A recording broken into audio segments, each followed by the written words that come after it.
نو زما سره بحث چې ما نسوار ټیک نه دي، ما وی حرام دي، هغه ما ته وی مباح دي.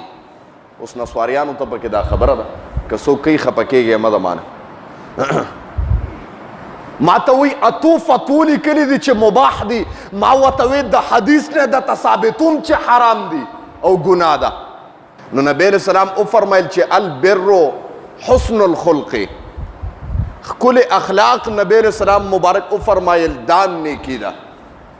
نیکي دې ته ویل کېږي چې په لاره کې غنه پرته ده او هغه هم ته راواخلې او سیټ ته کې وایه یو مسلمان ته خدایه په دې کې ضرر دی او خدایه د مسلمان د بچو دپاره خدایه دا غنه ما سیټ ته کړه، خدای وایي دام نیکي ده. نبی علیہ السلام وفرمایل دام نیکي ده چې یو مسلمان سره پرون تندي باندې ملو شي چې ستا تندی داسې دي ګویا چې خاندي، تندی چاته نه بده. نبی علیہ السلام وفرمایل دام نیکي ده. نیکي ډېر اسانه ده ما محترمو، خو موږ ځان ته ډېره ګرانه کړې ده. او د ګناه متعلق نبی علیہ السلام وفرمایل چې والاثم ما حاک فی صدرک. زموږ یو ملګری و طالب و، هغه نسوار به کول. نو زما سره بحث چې ما نسوار ټیک نه دي، ما وی حرام دي، هغه ما ته وی مباح دي. اوس نسواریانو ته پکې دا خبره ده که څوک کوي خفه کېږي مه د مانه. ما ته وی اتو فتوو لیکلي دي چې مباح دي، ما ورته وی د حدیث نه درته ثابتوم چې حرام دي او ګناه ده. ما ته وی که دې ثابت کړه نو بس زه خو تاسو ته وایم زه بحث ولا مولا یم، تاسو ته پته مې او د ته پته هم لګي انشاءالله الرحمن. ما ورته وی دا راته وایه نسوار په پټه کې د مقتدیانو نه که په ښکاره کې؟ وایي نه جي په پټه کومه د مقتدیانو نه. نو مې بیا خو ټیک ته بیا خو ګناه ده. ما ته وایي څنګه؟ مې د نبی علیہ السلام وفرمایل چې والاثم ما حاک فی صدرک، ګناه هغې ته ویل کېږي چې ستا په زړه کې شک پیدا کړي ان یطلع علیه الناس، د دې نه چې یاره ته په دې یېرېږې که خلک را باندې خبر شو نو بد به وي. مې تا نه تپوس کوم د مقتدیانو نه په پټه اچې که نه؟ وایي او په پټه اچوم. مې ولې؟ وایي چې ته مقتدیان را نه خبر نه شي مې ګناه ده. ما ته ډېر ظالم پوه کې دي ووالم. وی وعده مې سره کړی او پرېږدم خو پرېښودی ډېر ګران دي. نو هغه نسوار یې بند کړه، بیا یو هارټ HOT هارټ یو شی به د ګوتو کې راځي، بیا به یې هغه اچول، نسوار یې پرېښود. هغه هم څه نسوار غوندي انګریزي نسوار دي او د بعد خلکو ته پته چې څه شی دی، سپارې غوندې دي که څه دي. نو نبی علیہ السلام وفرمایل ګناه دا ده چې ستا په زړه کې شک پیدا کوي چې یاره دا پلانکي شي ټیک نه دی او که خلک را باندې خبر شو نو بد به وایي، دام ګناه ده زما محترمو. ورنه که د نیکۍ کار دی ته به علی الاعلان کې لاس په دې اوچته کړی او غړی به دې اوچته کړي ګرځېدلي. د نیکۍ کار څوک په پټه خو نه کوي او نه چا نه شرمېږي، الا ماشاءالله پخواني خلک و زما محترمو چې د نیکۍ کارونه به هم په پټه کول. ډېر زمونږ یو دغه مال کتاب اغسته، مې ګوره که د ریا دپاره الې بیا نه الم. او دویمه خبره که مال کتاب الم ګوره زه نورو مولیانو غوندې نیم، زما به در باندې احساني. بعد خلک کی مولوی صاحب له کتاب لري، مولوی صاحب کتاب څنګه دی؟ پاڼې صحیح دي؟ نظر پکې کتاب کې ټکې ښکاره کېږي که نه؟ بیا به یې درته یادوي. ما وی ګوره زما د طرفه اوره دا در باندې زما احسان دی چې تا کتاب فقیر له واغېشته، زه پکې علم کوم، نورو طالبانو ته ښیم تا قیامت د سبا پورې تا پسې د نیکو سلسله چالو شوه. نو مې د ما د طرف نه احسان شه که نه یو جي شه، بس هغه دغه. نو پخواني خلک او زما محترمو ګناه سره ډېر نقصانات را دي. دوه نقصانات درته ویم. علما کرام فرمایي چې ګناه سره رزق کمیږي، دا خبره یاد ساتئ ښه. بعد خلک وایي چې رزق مې کم دی. نو هلکه رزق به دې کمیږي نه، چې کم ذات تعالی رزق درکوي نو د هغه خو ته نافرمانۍ کې په ګناهونو منډې وې. یو خبره.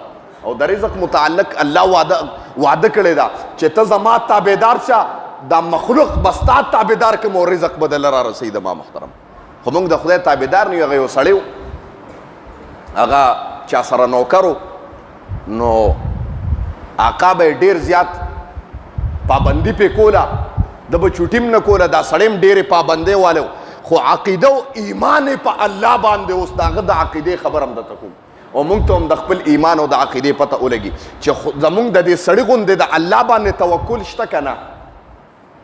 دغه سړی و چوټي یې وکړه، چې چوټي یې وکړه مالک یې غصه شي چې یاره ده خو چوټي نه ده کړې ټوله زمانه کې، نن یې چوټي ولې وکړه؟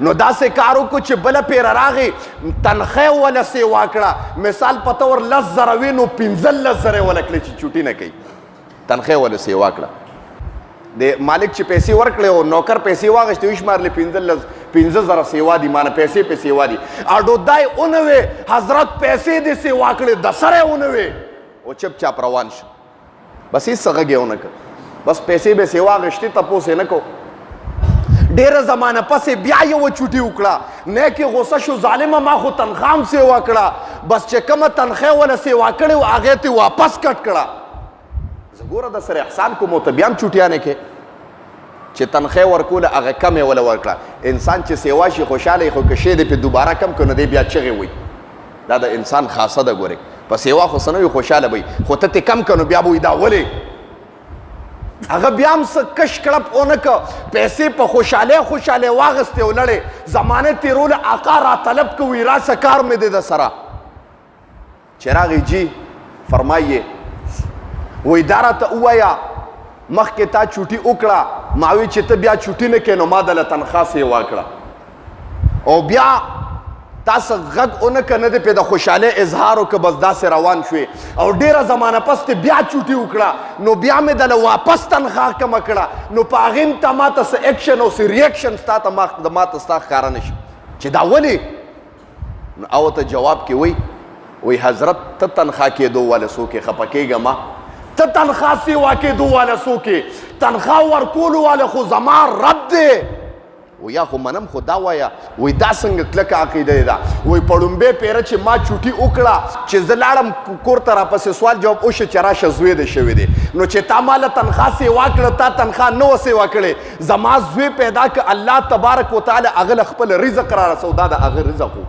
تا تنخواه نه ده سیوا کړې د هغه خپل رزق دنیا ته راوړو نو الله تعالی ړکې واچو نو دا دوباره وای دا دوباره چې بیا ما چوټي وکړه دا زما والده وفات شوه نو تا چې ماله تنخواه کمه کړه زما د والدې چې کوم رزق و ما وی خدایه هغه ختم شه ته تنخواه کمېدو واله څوک نو ما ځکه څه ریاکشن ونه کوم هغه ګناس نو خبره دې پورې کوم زما محترم چې هغه ایمان او یقین او څه چې کېږي الله وی ما باندې عقیده ساته او ما باندې یقین ساته څه چې کېږي دې کې ستا دپاره خیر دی اگر که په ظاهر باندې قرآن کې الله فرمایي وعسى ان تکرهوا شیئا وهو خیر لکم الله وی یو شی به ته بد ګڼې وهو خیر لکم دا به ستا دپاره غوره وعسى ان تحبوا شیئا وهو شر لکم الله وی ډېر کره ته به یو شی تا ډېر زیات خوښي هغه به ستا دپاره بدي یو شی به تا ته ښه ښکاري هغې کې به خیر یو شی به تا ته بد ښکاره کړي هغې کې به ستا دپاره خیر بس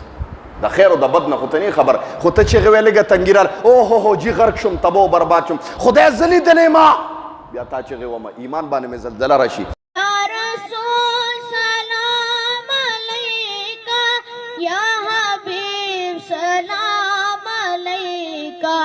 سلام